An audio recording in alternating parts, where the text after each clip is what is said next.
Hello students, नमस्कार। आज के इस वीडियो में हम पढ़ रहे हैं पाठ 21 जीवन है अनमोल, कक्षा 5 पर्यावरण अध्ययन। इस पाठ को पढ़ने से पहले आप वीडियो को लाइक ज़रूर कर दें, अपने दोस्तों के साथ शेयर करें और चैनल पर नए आए हैं तो चैनल को सब्सक्राइब ज़रूर कर लें। चलिए शुरू करते हैं। जीवन है अनमोल। ट्रैफिक पुलिस रमेश आज पूरे दिन से व्यस्त रहा था। उसने दिन भर कुछ 25 चालान बनाए थे। 12 मोटरसाइकिल चालकों ने हेलमेट नहीं लगाए थे। कुछ कार चालक बिना सीट बेल्ट लगाए कार चला रहे थे। 2 चालक नशे में गाड़ी चला रहे थे। एक स्कूटर चालक मोबाइल पर बात करते हुए चल रहा था तो एक चालक तेजी से लाल बत्ती होने के बावजूद भी चौराहा पार कर गया। वह सोच रहा था कि लोग अपनी सुविधा के लिए खुद की जान तो जोखिम में डालते ही हैं, दूसरों को भी बेमौत मार डालते हैं। लोग क्यों नहीं समझते कि यातायात नियम उनकी सुरक्षा के लिए है, उन्हें उनका पालन करना आवश्यक है।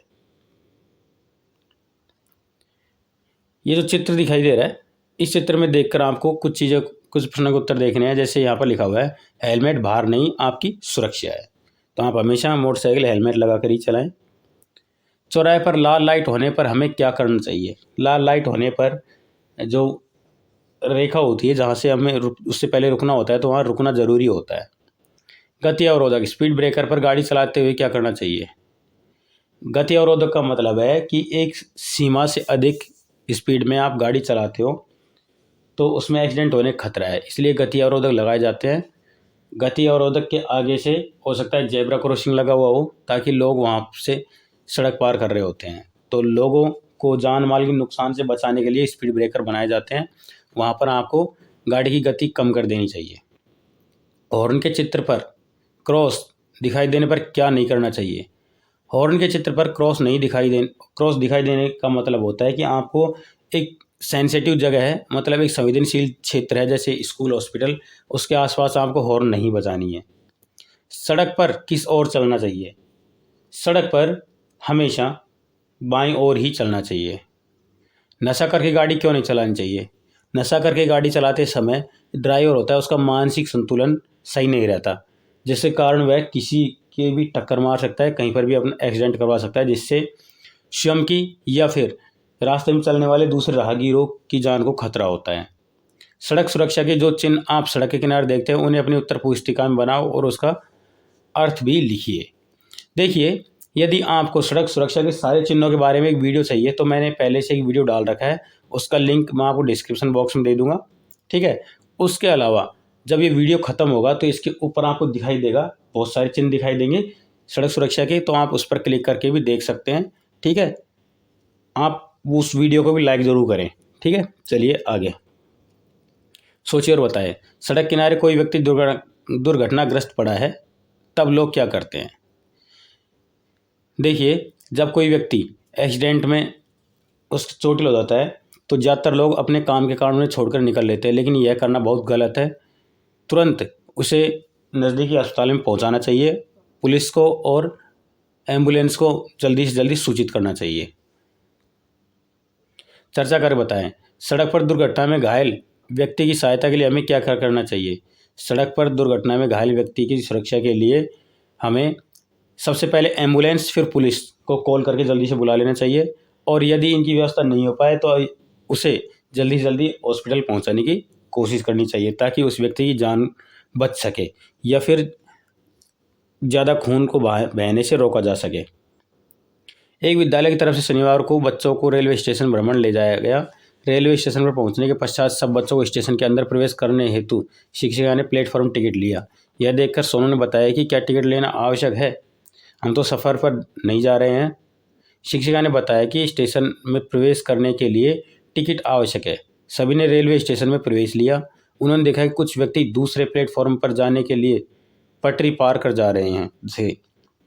उनके ऐसा करने पर रेलवे पुलिस के कार्मिक ने उन्हें रोका और उन्हें वहां इसके लिए चेतावनी दी कि हमेशा पटरी को निर्धारित स्थान पर अथवा पुल से ही पार करना चाहिए। उन्होंने देखा कि टिकट चेकर बिना टिकट यात्रा करने वाले यात्रियों से जुर्माना वसूल रहा था। वहाँ पर बार बार एक घोषणा हो रही थी, यात्री कृपया ध्यान दें, लावारिस सामान देखते ही उसकी सूचना रेलवे पुलिस को दे उसे न छुएं। सोचिए और बताइए, रेलवे स्टेशन पर प्रवेश करने से पूर्व टिकट लेना क्यों आवश्यक है? देखिए, रेलवे स्टेशन पर अंदर प्रवेश करने से पूर्व टिकट लेना आवश्यक, क्योंकि कुछ लोग बिना टिकट के यात्रा करते हैं, तो उन्हें, जो व्यक्ति यात्रा कर रहे हैं टिकट लेकर, उन्हें असावधानी होती है इससे, जिससे स्टेशन पर भीड़ भाड़ भी नहीं बढ़ती है और रेलवे को इससे काफ़ी बड़ी मात्रा में नुकसान हो सकता है यदि आप टिकट नहीं लेंगे। तो इसलिए आपको टिकट लेना ज़रूरी है। इससे कुछ ऐसी गतिविधियां जैसे आतंकवाद जैसी घटनाएं भी कम होती हैं। पटरी पार करने के लिए किन किन बातों को ध्यान रखना चाहिए? पटरी पार करते समय आप हमेशा सुरक्षित संपर्क का ही उपयोग करें या फिर ओवर ब्रिज का उपयोग करें। सीधे पटरियों को पार करना नहीं चाहिए, और यदि आपको मजबूरी में करनी पड़ रही है तो आप दोनों तरफ अच्छी तरीके से देख लें कि कहीं से कोई ट्रेन तो नहीं आ रही है, कहीं आवाज़ तो नहीं आ रही है। यदि आ रही हो तो आप उसे निकलने के बाद में ही पार करें। रेलवे स्टेशन पर कौन कौन सी चेतावनी लिखी होती है और दी जाती हैं? रेलवे स्टेशन पर बार बार चेतावनी दी जाती है कि आप हमेशा जो पटरी है उन्हें सीधे पार न करें, रेलवे ब्रिज से ही पार करें। उसके अलावा जो हमेशा एंट्री गेट से अंदर घुसें। उसके अलावा कोई लावारिस सामान उसे ना छुएं, और यदि आपको पता है ये लावारिस है तो उसे हमेशा रेलवे पुलिस को तुरंत सूचित करें। उसके अलावा कौन सी ट्रेन समय पर आ रही है, कौन सी नहीं आ रही है, उनकी घोषणाएं लगातार होती रहती हैं। रेलवे स्टेशन पर लोग क्या क्या बेचते हैं? रेलवे स्टेशन पर लोग यात्रियों की सुविधा के लिए बहुत सारी चीज़, जैसे खाने पीने का सामान, उसके अलावा कुछ किताबें जो रेलवे के बारे में, या फिर कुछ चीज़ें जो वहाँ आसपास के इतिहास के बारे में बताती हैं, ये सारी चीज़ें वहाँ पर लोकल यात्री बेचते रहते हैं। बिना टिकट यात्रा करना कानूनी अपराध है। यह टिकट कहाँ से कहाँ का है? मतलब आप इस टिकट को देखकर बताइए कि यह टिकट कहाँ से कहाँ तक का है। तो जब आप इसको गौर से देखोगे तो यहाँ पर अजमेर से जबलपुर लिखा हुआ है इसमें, ठीक है। मतलब अजमेर से शुरू होता है और जबलपुर के लिए ये ट्रेन जाएगी, ठीक है। यह टिकट कब का और कितने का है? देखिए, यहाँ पर आप गौर से देखोगे तो इसमें आपको कीमत भी लिखी हुई होती है और तारीख भी लिखी होती है ना। तो तारीख देखोगे इसमें तो लिखा हुआ है 28/12/2015, मतलब 28 तारीख 12वें महीने 2015 का है, और इसमें कीमत भी लिखी हुई होती है, ठीक है। तो आप जब इसकी कीमत देखोगे तो इसमें नीचे लिखा हुआ है 345 रुपये का, ठीक है। तो ये 345 रुपये का इसका कीमत है। इस टिकट में हमें और क्या क्या जानकारी मिलती है? इस टिकट में हमें कुछ और जानकारियाँ, जैसे कौन सी ट्रेन के लिए टिकट है, ट्रेन नंबर लिखा होता है। उसके अलावा यहाँ पर ट्रेन का नाम लिखा होता है, ट्रेन का। उसके अलावा यहाँ पर और ज़्यादा जानकारी नहीं मिलती यहाँ पर, ठीक है। तो ये चीज़ें आपको इस टिकट से देखकर पता लगती हैं। आगे हम बात करेंगे वायु प्रदूषण की। करके देखिए, किसी भीड़ भाड़ वाले स्थान पर लगे पेड़ की पत्ती तोड़कर लाओ और उसे सफ़ेद कागज़ पर उल्टा रखकर दबाओ, रगड़ो और ध्यान से देखो क्या कागज़ काला भूरा हो गया है। चर्चा कीजिए, पत्ती को कागज़ पर रगड़ने से कागज़ काला भूरा क्यों हुआ? क्या सड़क के दूर के पेड़ों के पत्तों में भी ऐसी कालिख लगी होती है, और क्यों? गाड़ियों के चलने से, फैक्ट्रियों के चलने से या वस्तुओं को जलाने से वायु में धुआं व विषैली गैसें फैलती हैं। वायु में इन चीज़ों का मिलना वायु प्रदूषण कहलाता है। यह प्रदूषण हमारी सांस में जाकर हमें बीमार करता है। चर्चा कीजिए और बताइए, किस किस जगह वायु में प्रदूषण अधिक होता है? सड़क के किनारे सबसे ज़्यादा वायु प्रदूषण होता है। वायु में प्रदूषण को कैसे कम किया जा सकता है?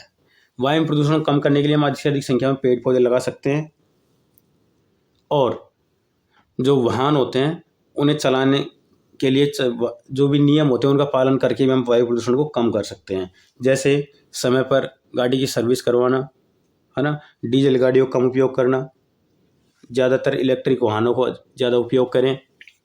इस तरह से हम क्या करें कि हवा में धुआं और विषैली गैसें कम हो जाएं। देखिए, हवा में धुआं और विषैली गैसें कम करने के लिए अधिक संख्या में पेड़ पौधे लगा सकते हैं। जो मैंने अभी थोड़ी देर पहले बताई वो सारे उपयोग हम कर सकते हैं। जैसे इलेक्ट्रिक गाड़ियों का ज़्यादा उपयोग करें, हम ज़्यादा से ज़्यादा पैदल चले, साइकिल का उपयोग करें। तो इस प्रकार से हम धुआं और विषैली गैसें हम कम कर सकते हैं। विश्व में सबसे प्रदूषित शहरों की सूची में दिल्ली का स्थान चौथा है। इस स्थिति से निपटने के लिए उच्चतम न्यायालय ने आदेशों में 2010 तक दिल्ली के सार्वजनिक यातायात साधनों को प्राकृतिक गैस से चलाने वाले वाहनों में बदलने का आदेश दिया गया। सड़क या भवन की चार दीवारी के बीच यदि कोई पेड़ आ रहा है तो उस पेड़ नहीं काटा जा रहा है, वरन सड़क, फुटपाथ व दीवार को घुमा दिया जा रहा है। इस पाठ में हमने क्या सीखा? हमें यातायात के नियमों का पालन करना चाहिए, किसी लावारिस पड़ी वस्तु को नहीं छूना चाहिए, वाहनों के अधिक संचालन से वायु प्रदूषण होता है। कुछ प्रश्न है जैसे सड़क पर चलते समय किन किन बातों को ध्यान रखना चाहिए? तो बहुत सारे नियम हैं, जैसे सड़क पर चलते समय हमेशा बाईं ओर चलें, और सड़क पर यदि आप किसी वाहन से चल रहे हैं तो वाहन से संबंधित बहुत सारे नियम होते हैं, जैसे मोटरसाइकिल पर चलने पर हेलमेट लगाकर चलें, है ना, और हॉर्न का उपयोग सही जगह पर करें। कुछ स्पीड ब्रेकर होते हैं, गति अवरोधक, वहाँ पर गाड़ी की जो गति होती है उसे कंट्रोल करके चलें, जो गति सीमा है उसे निश्चित सीमा से ज़्यादा न चलाएं, और जहाँ पर बत्ती लगी होती है तो बत्ती के नियमों का पालन करें हमेशा। विद्यालय के सामने से निकलने पर क्या क्या सावधानी रखनी चाहिए? विद्यालय के सामने से निकलने पर वाहन की गति सीमा बहुत कम रखें, ज़्यादातर वहाँ पर हॉर्न कम बजाएं। उसके अलावा हमेशा यह ध्यान रखें कि वहाँ पर कोई व्यक्ति या बच्चे सड़क पार कर रहे हैं तो उनके पार करते समय वाहन की गति को बिल्कुल कम कर ले ताकि कोई एक्सीडेंट ना हो पाए। वायु प्रदूषण के क्या क्या कारण हैं? वायु प्रदूषण के कारण बहुत सारे हैं, जैसे वाहनों की तेज़ गति, वाहनों में जो इंजन है उसकी जो मेंटेनेंस है उसे प्रॉपर तरीके से नहीं रखना, डीजल गाड़ियों का अधिक उपयोग करना, उसके अलावा पेड़ पौधों की संख्या कम होना। अंत में इस पाठ से संबंधित एक संदेश है, यातायात के सभी नियमों का करो पालन, सुरक्षित रहो और स्वस्थ करो जीवन यापन। इसी संदेश के साथ में हमारा यह पाठ खत्म होता है। जाने से पहले वीडियो को लाइक करें, अपने दोस्तों के साथ शेयर करें और चैनल को सब्सक्राइब जरूर कर लें। चलिए मिलेंगे अगले पाठ में। धन्यवाद।